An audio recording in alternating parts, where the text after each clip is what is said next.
বিভিন্ন শ্রমিক সংগঠনের নেতৃবৃন্দ, সবাইকে সালাম এবং শুভেচ্ছা। আসসালামু আলাইকুম। আপনারা এতক্ষণ অনেক নেতৃবৃন্দের বক্তব্য শুনেছেন, হয়তো কারো বক্তব্য মনোযোগ সহকারে শুনেছেন, কারো বক্তব্য শুনেন নাই। কারণ হচ্ছে উঠে এখানে সেখানে যাওয়া, সাইড টক করা, কথা শুনে সবার কথাই শুনতে হবে, সবার কথাই গুরুত্বপূর্ণ। শুধু আমার কথাই গুরুত্বপূর্ণ না, আমার কথাই দেখলেন পত্রিকায় চলে গেলেই এর পরিবর্তন হবে না। প্রকৃত যারা স্টেক হোল্ডার তাদের কথাও তুলে ধরতে হবে, তাদের কথাও শুনতে হবে। আজকে এই যে একটা গণ অভ্যুত্থান হলো, রাজনৈতিক দল, বিভিন্ন রাজনৈতিক দল গত 15-16 বছর চেষ্টা করেছে, আন্দোলন করেছে, নানান প্রতিকূল পরিস্থিতিতে কিন্তু তারা প্রকৃত রেজিস্ট্যান্স বা প্রতিরোধ গড়ে তুলতে ব্যর্থ হয়েছে। তাহলে এই যে উত্তরা, যাত্রাবাড়ি, মিরপুর, বাড্ডা, বিভিন্ন জায়গায় এই যে ছাত্র জনতার সম্মিলিত প্রতিবাদ এবং সবচেয়ে আশ্চর্যজনক এবং মানে হৃদয় ঘটনা, এবং এটা আবার স্পিডেও একটা বিষয় দেখেন, এই যে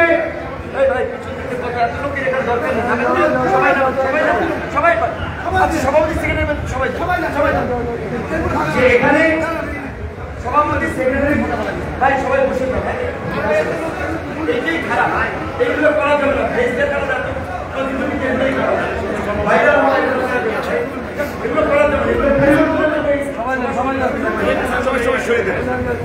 এই যে এত মানুষ জীবন দিয়েছে, লড়াই করেছে, তার সামনে লাশ পড়েছে, সেই লাশ গাড়িতে তুলে অ্যাম্বুলেন্সে তুলে আবার তারা প্রতিরোধ শুরু করেছে। এই যে মানুষগুলো জীবন দিল, কেন জীবন দিয়েছে? সামগ্রিকভাবে আমরা যে বারবার বলে আসছি যে আজকে বাংলাদেশ গত 53 বছরে যে দুর্বৃত্তায়িত চেহারা ধারণ করেছে, রাজনৈতিক দলগুলো বাংলাদেশকে যেই নরকের জায়গায় নিয়ে গেছে, এর জন্য প্রত্যেকটি রাজনৈতিক দল দায়ী। যারা ক্ষমতায় ছিলেন কেউ দায় এড়াতে পারবেন না। হঠাৎ করে ধর তুলসী পাতা হয়ে গেছে, একাধিকবার রাষ্ট্র পরিচালনা করেছেন। আজকে এখন আমি কথা বললে অনেকে মাইন্ড করবে, আবার আমার বিরুদ্ধে লেগে যাবে, কারণ তাদের পয়সা পাতি আছে, নিউজ করাইবে আমার বিরুদ্ধে, লোক লেলিয়ে দিবে। কাজে সেক্ষেত্রে আবার আমাদের মতো ছোট মানুষের কথা বলা খুব ঝুঁকিপূর্ণ। এইখানে প্রথম আলোতে আপনার এই যে 22 অগস্ট একটা নিউজ হয়েছে, পরিবহনের চাঁদাবাজির হাত বদল আওয়ামী লীগ থেকে বিএনপি। এটা আমার কথা না, প্রথম আলো বাংলাদেশের লিডিং পত্রিকা নিউজ করেছে। তাহলে মানে কি লাভ হলো যে এই দখলদারি চাঁদাবাজি যদি একজনের হাত থেকে আরেকজনের হাতে যদি চলে যায় এবং সেটা যদি চলতে থাকে, তাহলে এই যে শ্রমিকরা, এখানে আব্দুর রহমান ভাই বলেছে, আমি যখন কারাগারে যাই পিছন পেলে দেখা হয়েছে হকার পানি বেচে বাসে, দেখা হয়েছে রিক্সা চালায়, দেখা হয়েছে বাসের হেল্পার।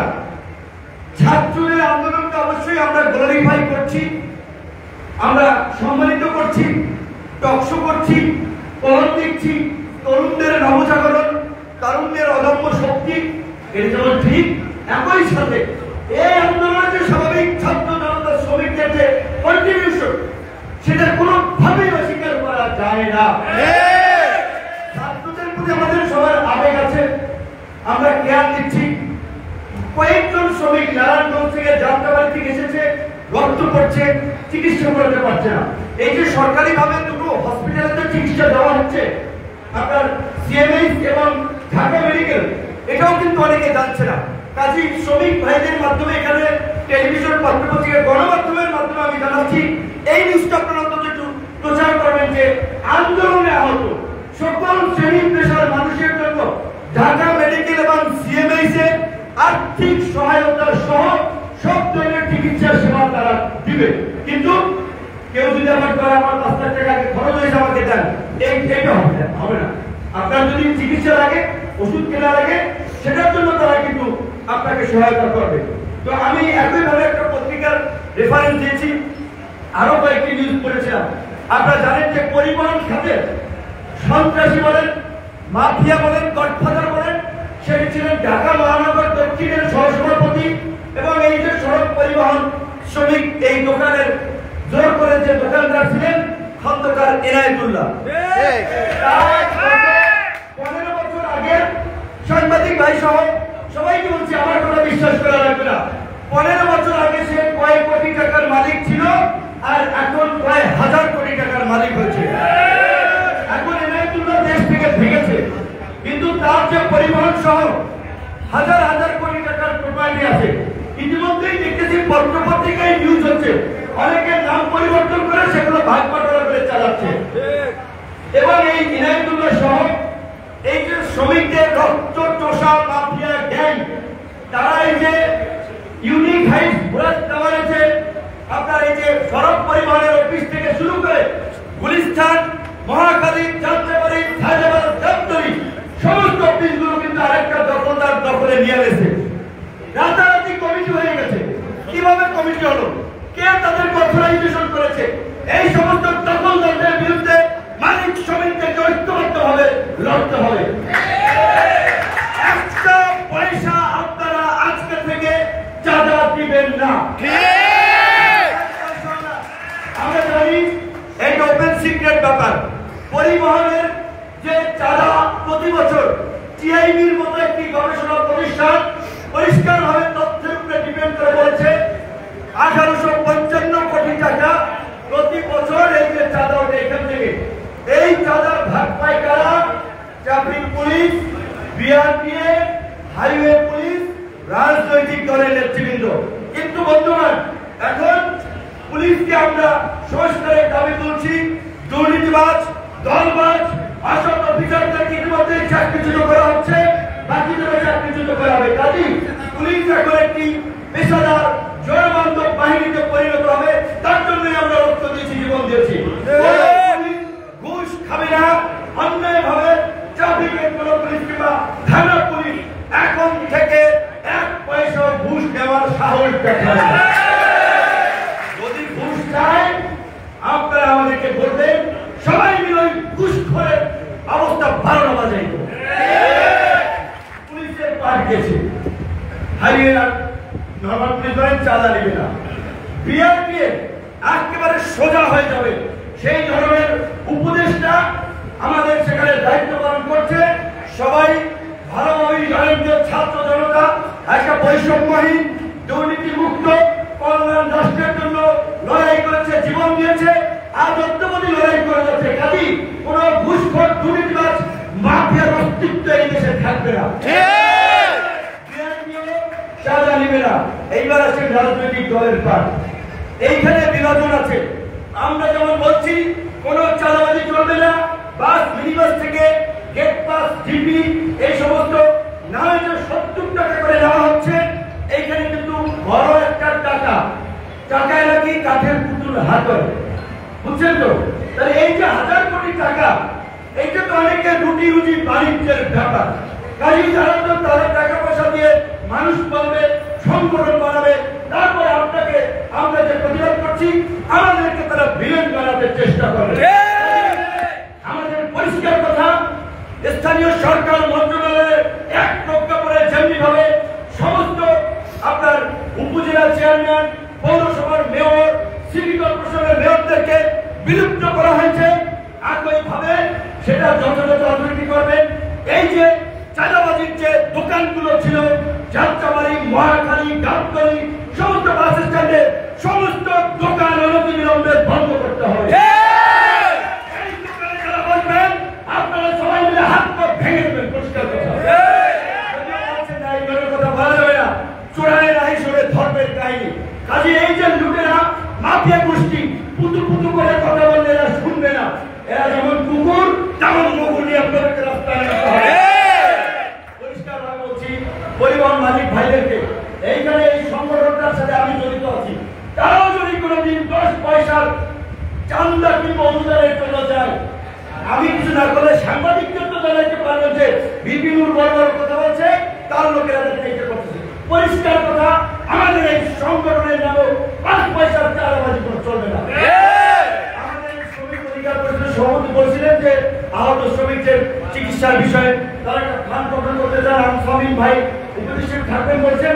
আমি বলছি সেখানে আমরা গণ অধিকার পরিষদের পক্ষ থেকে প্রাথমিকভাবে তাদেরকে 5 লক্ষ টাকা দিব, কিন্তু কোন মালিক বা কারোর কাছে চাঁদা নেওয়া যায় নিজের শক্তিতে পারলে কিছু করবেন, ধান্দাবাজি চান্দাবাজি চলবে না। এখন আমাদের পরিবহন মালিক ভাইদেরকে বলবো, আজকে এখানে বেশ কিছু শ্রমিক নেতাকে দাওয়াত দেওয়া হয়েছিল, তারা আসেনি, কারণ তারা তো মালপানির ভাগ বাটোয়ারা দিচ্ছে। অনেকে ডাকা হয়েছিল, তাদেরকে নিষেধ করা হয়েছে যে তোমাদের প্রোটেকশন দেবো আমরা। তো কাজী আপনারা যদি এই চাঁদাবাজদেরকে প্রশ্রয় দেন, চাঁদাবাজদের পক্ষে অবস্থান নেন, নিজেরা যদি জিম্মি থাকেন, তাহলে আমাদের কিছু করার নাই। কিন্তু আমাদের যা করার আছে সেইটা আপনাদেরকে জানাই। অনেকে নির্বাচনের কথা বলছেন, অন্তর্বর্তী সরকারের ইতিমধ্যে অল্প সময় দায়িত্ব নিয়েছে, কাজী তাদের ভুল ত্রুটি থাকবে। যেভাবে আমাদের বিদেশি রাষ্ট্র, আমাদের দুষ্ট বন্ধু ভারতের শাসক পশ্চিম শয়তানি, আরেকদিকে এই যে পতিত স্বৈরাচারের প্রেতাত্মারা যারা এখানে প্রশাসন সহ বিভিন্ন জায়গায় কালো টাকা নিয়ে বসে আছে, সরকারকে অস্থিতিশীল করার জন্য নানান চেষ্টা করছে। সেদিন দেখেছেন সচিবালয় থেকে প্রতিহত করেছি এবং পরিষ্কার ঘোষণা, এই সরকারকে তারা অস্থিতিশীল করতে চেষ্টা করবে, তাদের দাঁত ভাঙা জবাব ছাত্র জনতা নাগরিকরা আমরা সম্মিলিত ভাবে। এই সরকার কোন রাজনৈতিক দলের সরকার না, এই সরকার নিরপেক্ষ সরকার, ছাত্র জনতা ম্যান্ডেটের সরকার। অবশ্যই ছাত্র জনতা আমরা মনে করব যে যতদিন পর্যন্ত আমাদের কাঙ্ক্ষিত রাষ্ট্রের রূপরেখা আমরা পাচ্ছি না, যতদিন পর্যন্ত সংস্কার পাচ্ছি না, ততদিন পর্যন্ত এই সরকারকে আমরা রাখবো, তাদেরকে আমরা সমর্থন করব। নির্বাচন নিয়ে অস্থিরতার কিছু নাই। ডক্টর মোহাম্মদ ইউনূসের প্রতি আমাদের এই বিশ্বাস আছে, জীবনের শেষ কম দেশে তার ক্ষমতার লোভ এবং মোহ নাই। সারা বিশ্বের বিভিন্ন দেশের প্রধানমন্ত্রী রাষ্ট্রপতিদের চেয়ে অনেকের চেয়ে ঊর্ধ্বে। কাজী এই রকমের একজন গ্রহণযোগ্য, একটা ওয়ার্ল্ড ওয়াইড কানেক্টেড লোককে ব্যবহার করে আমরা যদি আজকে আমাদের গার্মেন্টসের রপ্তানি ইউরোপ আমেরিকাতে বাড়াতে পারি, কারণ যদি কোন দেশের ফরেন মিনিস্টার, লেবার মিনিস্টার কিংবা প্রেসিডেন্ট প্রধানমন্ত্রীকে বলে যে ভাই আমার দেশের এই দুর্যোগে আমি দায়িত্ব নিয়েছি, আমার মান সম্মানের প্রশ্ন, তোমরা আমাকে কিছু হেল্প করো, আমার জায়গা থেকে গার্মেন্টসের প্রোডাক্ট কেন, তারা সবাই কিনবে। মিডল ইস্ট সহ বিভিন্ন দেশগুলোকে ফোন করে বলেছে ভাই আমার দেশের দক্ষ তরুণ অনেক জনগোষ্ঠী আছে, দেশপ্রেমিক সৎ সাহসী, তাদেরকে তোমরা কাজ দাও, তোমাদেরকে আমরা হেল্প করি, আমরাও ভালো থাকি। আমার বিশ্বাস অনেক দেশ শ্রমিক নেবে। কাজী এই রকমের একটা গ্রহণযোগ্য লোক, এই লেভেলের লোক বাংলাদেশের দ্বিতীয়তা নাই, কাজেই তাকে আমরা সব ধরনের সহযোগিতা করবো। কোন নির্বাচনের দাবি দেওয়ার আলাপ আলোচনা অন্তত আগামী 1 মাস হবে না। নির্বাচন যথাসময় হবে। আরেকটা অস্থিরতা আপনারা লক্ষ্য করবেন, বিভিন্নভাবে বিভিন্ন মানুষ বিভ্রান্ত করার চেষ্টা করছে। সেক্ষেত্রে সরকারের লাইনটা কি, আপনাদেরকে সেইটা ফলো করতে হবে। অনেকে বলছে এইটা বিপ্লবী সরকার, ছাত্র জনতার গণঅভ্যুত্থানের সরকার, প্রেসিডেন্টকে পদত্যাগ করে এই প্রধান উপদেষ্টাই দায়িত্ব নেবে। আমরাও অনেকের আলোচনা শুনে কিছু আমরাও বিভ্রান্ত অনেক ক্ষেত্রে। কাজে সেই ক্ষেত্রে আমরা আলাপ আলোচনা করে আমাদের লাইন ঠিক করবো। প্রথমত এই সরকার কিন্তু অন্তর্বর্তীকালীন সরকার হিসেবেই প্রেসিডেন্টের কাছে শপথ দিয়েছে। প্রেসিডেন্ট যদি পদত্যাগ করে, যদি সংবিধান আপনি ফলো করেন, তাহলে স্পিকার হচ্ছে আপনার রাষ্ট্রপতির দায়িত্ব পাবে। কাজী প্রেসিডেন্টকে আমি মনে করি যে ওনার অতি যাই থাকুক, বর্তমানে উনি আমাদের সাথে আলাপ আলোচনায় পরিষ্কার করা করেছে শেখ হাসিনা সেই অপকর্ম করেছে, আল্লাহর শাস্তি তিনি পাওয়া শুরু করেছে। আমি শেষ বয়সে অর্ধেক পা আমার কবরে, আমি আর বেইমানি করতে চাই না, আমি জনগণের লাইনে থাকতে চাই। এখন পর্যন্ত আমরা যেটা দেখতে পাচ্ছি, তিনি আমাদের যেভাবে আমরা জনগণ সরকার দাবিও করছি, কাজ করছেন, তাহলে তো তাকে নিয়ে বোধহয় আমাদের সরকার সিদ্ধান্ত নেবে, সরকার আমাদেরকে জানাবে, সরকারের সাথে আলাপ আলোচনা করে আমাদের স্থান ঠিক করবো। আপনি যদি ইতিমধ্যে দাবি তুলছে সেনাপ্রধানকে, সেনাপ্রধান মুখের আত্মীয় কিংবা বিভিন্ন ধরনের ঘটনা, এই সেনাপ্রধান তো এই সংকটে ছাত্র জনতার পাশে এসে দাঁড়িয়েছে। ধারণ করে সবাইকে বিতর্কিত করে আরেকটা নৈরাজ্য, আরেকটা সংকট সৃষ্টি করা যাবে না। আপনাদেরকে বুঝতে হবে কোন বিষয় নিয়ে কখন কতটুকু কথা বলবে। এইটা আমি সবার প্রতি আহ্বান জানাচ্ছি। কাজী এই বিষয়গুলো হিসাব কিতাব করে আমাদের কোথায় কথা বলতে হবে। শুধুমাত্র আবেগ থেকে বাস্তবতা বিবেচনা না করে শহীদ মিনারের শপথ নেন, টিএসসিতে শপথ নেন, অমুকের মায়ের কাছ থেকে শপথ নেওয়া দরকার ছিল, অমুকের বাবার কাছে শপথ নেওয়া, এই সমস্ত আবেগিক ইমোশন দিয়ে রাষ্ট্র পরিচালনা করা যায় না। উইজডম দিয়ে রাষ্ট্র পরিচালনা করতে হয়। কাজে ইমোশন আর উইজডম এক বিষয় না, এটা আপনাদেরকে বুঝতে হবে। আমরা যে বিষয়টাতে আজকে ছিলাম, আমরা ওয়ান বাই ওয়ান বিভিন্ন স্টেক হোল্ডার আজকে পরিবার মালিক শ্রমিকদের সাথে বসেছি, সাংবাদিকদের সাথে বসবো, গণমাধ্যম মালিকদের সাথে বসবো, ব্যবসায়ীদের সাথে বসবো। কারণ এই যে সাংবাদিকরা আজকে আরামদায়ী সরকার আমলে গত কয়েক বছরে নিউজ করতে গিয়ে চাকরি হারিয়েছে, বঞ্চিত হয়েছে, সাগরগুলির মতো হত্যাকাণ্ডের শিকার হয়েছে। কাজেই একজনের সাথে একজনের ব্যক্তিগত দ্বন্দ্ব আছে, ব্যবসায়িক দ্বন্দ্ব আছে, সেগুলোকে কেন্দ্র করে বিভিন্ন মানুষকে নাজেহাল করা হচ্ছে। এই পরিবহনের অফিস দখলের মতো পত্রিকা অফিস দখল করা হচ্ছে, ব্যবসায়িক অফিস দখল করা হচ্ছে, রাতারাতি মালিকানা পরিবর্তন করা হচ্ছে চাপ দিয়ে। এইগুলো তো আমি সমর্থন করি। এরা কার? এরা কোথা থেকে এসেছে? এরা এই গণঅভ্যুত্থানের ফলাফল নকশাকারী দুর্বৃত্ত। এদের বিরুদ্ধে আপনাদেরকে সত্য অবস্থানে থাকতে হবে। কাউকে হেনস্থা হয়রানি করা যাবে না। এই বাংলাদেশ আগামীর বাংলাদেশ হবে গণতান্ত্রিক বাংলাদেশ, নিরাপদ বাংলাদেশ, সহনশীল বাংলাদেশ। সেই বাংলাদেশে আমাদের বিরুদ্ধে দাঁড়িয়েও একজন মানুষ নিরাপদ বোধ করবে। তবে আমরা মনে করি আওয়ামী লীগের মতো ফাসিস্ট শক্তি যারা গণহত্যা করে ক্ষমতায় থাকতে চেয়েছে, পার্শ্ববর্তী দেশের আপনার সহায়তা নিয়ে এইখানে মিলিটারি ইন্টারভেনশন করতে চেয়েছিল, এই ধরনের ফাসিস্ট শক্তি যদি আস্ফালন বাংলাদেশে থাকে তবে আমরা অনিরাপদ, বাংলাদেশ অনিরাপদ। আপনাদেরকে মনে করতে হবে ৭৫-এর পরে যে পাল্টা ক্ষমতা দখল যে অস্থির সময়, সেখান থেকে শিক্ষা নিয়ে এই সরকারকে আগাতে হবে। এই সরকার রাজনৈতিক ম্যান্ডেট ছাড়া, শুধুমাত্র ছাত্র জনতার ম্যান্ডেট নিয়ে কিন্তু বেশি দিন টিকে থাকতে পারবে না। কারণ এই ছাত্র জনতা কারা? আমি ছাত্র জনতার পরে আমি একটা রাজনৈতিক দল, আমার একটা আইডেন্টিটি আছে। এইখানে যে ভাইরা বসে আছেন বিভিন্ন রাজনৈতিক দলের, তাদের একটা আইডেন্টিটি আছে। ঠিক একইভাবে এই আন্দোলন সংগ্রামে রাজনৈতিক দলগুলোর কিন্তু কন্ট্রিবিউশন, ডেডিকেশন সেটা কিন্তু অসম্ভব রকমের ছিল। রাজনীতিবিদরাই কিন্তু আলটিমেটলি রাষ্ট্র চালায়, রাষ্ট্রের ভালো মন্দ ঠিক করে।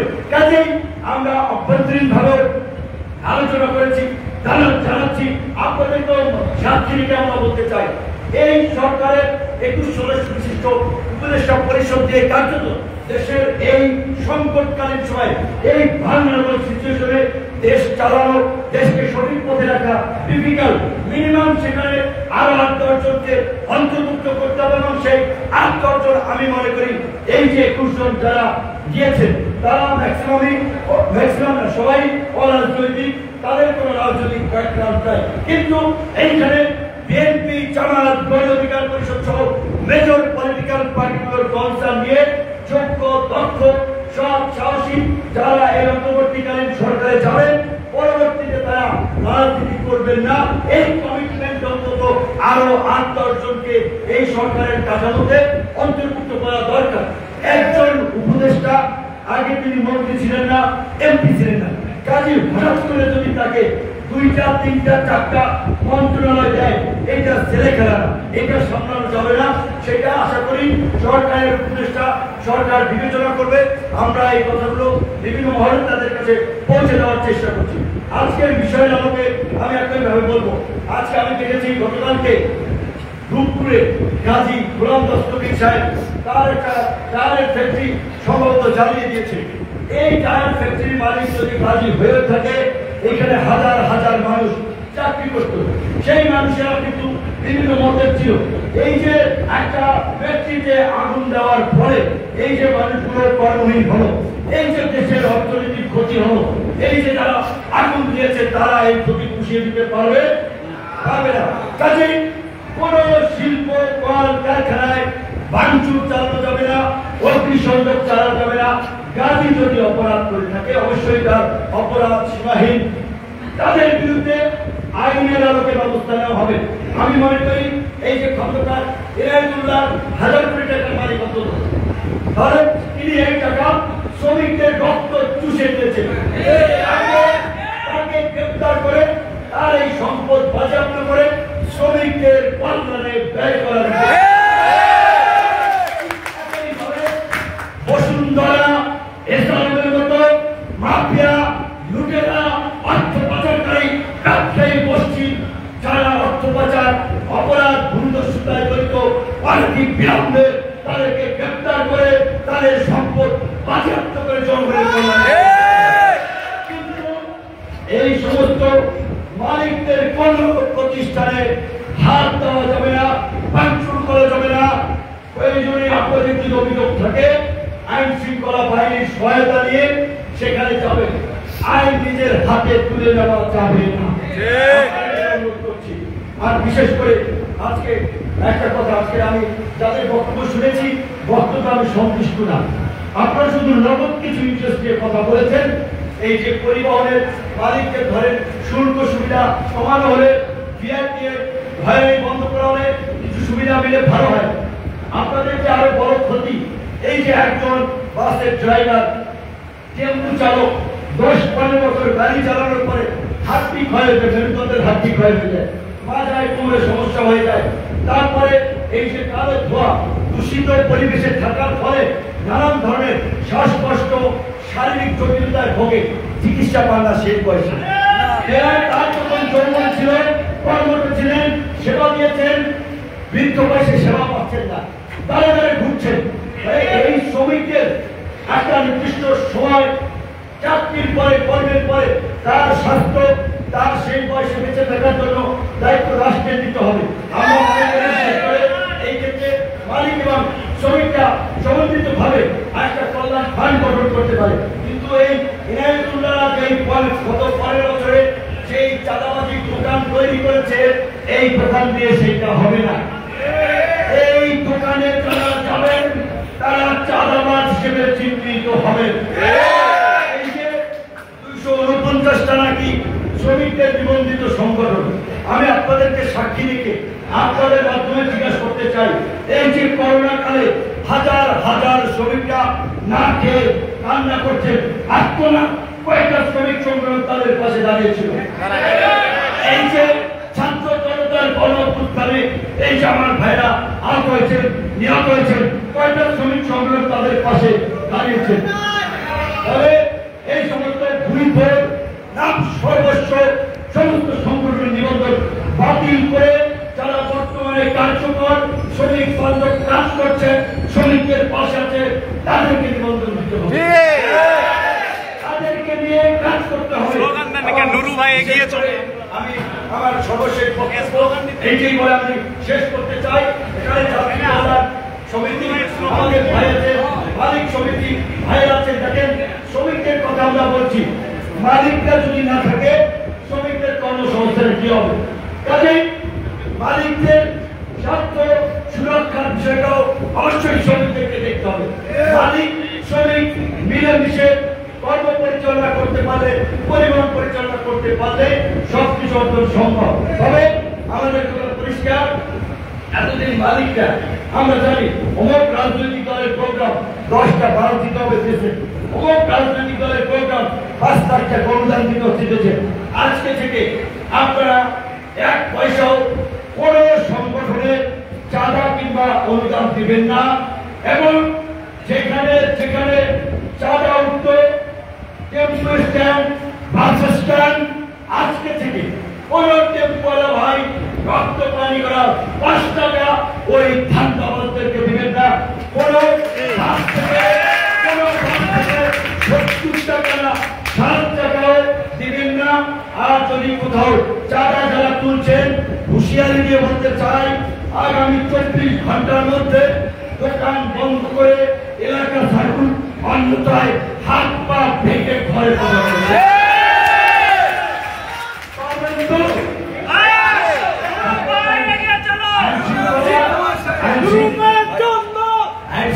পরিস্থিতি স্বাভাবিক না, কারণ পুলিশের গত 15 বছরে এত তারা দরবাজি করেছে, দুর্নীতি লুটপাটে জড়িয়েছে, এখন অনেকে চাকরি করতে ভয় পাচ্ছেন, কর্মের চালাতে ভয় পাচ্ছেন। কাজী পুলিশের স্বাভাবিক হতে, আইন শৃঙ্খলা পরিস্থিতি স্বাভাবিক হতে একটু সময় লাগবে। সেই ক্ষেত্রে আইনগতভাবে প্রতিকার পেতে একটু সময় লাগতে পারে। তারপরে আপনারা যারা করবেন আমাকে জানাবেন, আমি সরাসরি আইজিপি সেনাপ্রধানকে বলে তাদেরকে গাইড করে আমরা এই চাঁদাবাজের বিরুদ্ধে এই মাসের দিচ্ছি। সেনাপ্রধান পুলিশ প্রধান পরিষ্কার ভাবে বলেছে আপনারা ছাত্র জনতা সে পরিবর্তনে একটা ইতিবাচক বাংলাদেশ গঠন করার জন্য লড়াই করছেন। সেই লড়াই বাস্তবায়ন করার জন্য সেনাবাহিনী, পুলিশ বাহিনী, রাষ্ট্রীয় সমস্ত প্রতিষ্ঠান আপনাদের পাশে থাকবে। এইবার আপনাদেরকে সংগঠিতভাবে সমন্বয়ের মাধ্যমে কাজ করতে হবে। আগামীকাল থেকে এই যে দোকানগুলো গাবতলী, মহাখালী, সায়দাবাদ, আপনারা শ্রমিক মালিক নেতৃবৃন্দ আপনারা যাবেন, আপনারা দেখবেন ওইখানে যারা টোল নেয়, তারা চালান দেয়, ওদের তথ্য দিচ্ছেন, ওদের বিরুদ্ধে আমরা পুলিশের মাধ্যমে আমরা পদক্ষেপ নেব। আজকে যারা উপস্থিত থেকেছেন তাদেরকে ধন্যবাদ জানাই এবং মালিক শ্রমিকদেরকে একটা কথা বলতে চাই, আমরা এখানে কোনো ফায়দা নেওয়ার জন্য, সুবিধা নেওয়ার জন্য আমাদের এই সম্পর্ক কাজ করবে না। চাঁদাবাজ মুক্ত করার জন্য, দেশকে স্বাভাবিকভাবে গতিশীল করার জন্য, এই নৈরাজ্য বন্ধ করার জন্যই আমাদের এই মত বিনিময় সভা। আরেকটি মত বিনিময় সভার মাধ্যমে আমরা এই পরিস্থিতির পরবর্তী ফলাফল এবং অগ্রগতি নিয়ে আলোচনা করব। এই চাঁদাবাজির দোকান বন্ধ হয়েছে কিনা, চাঁদাবাজরা সাহায্য হয়েছে কিনা, আইনের আওতায় এসেছে কিনা। ধন্যবাদ।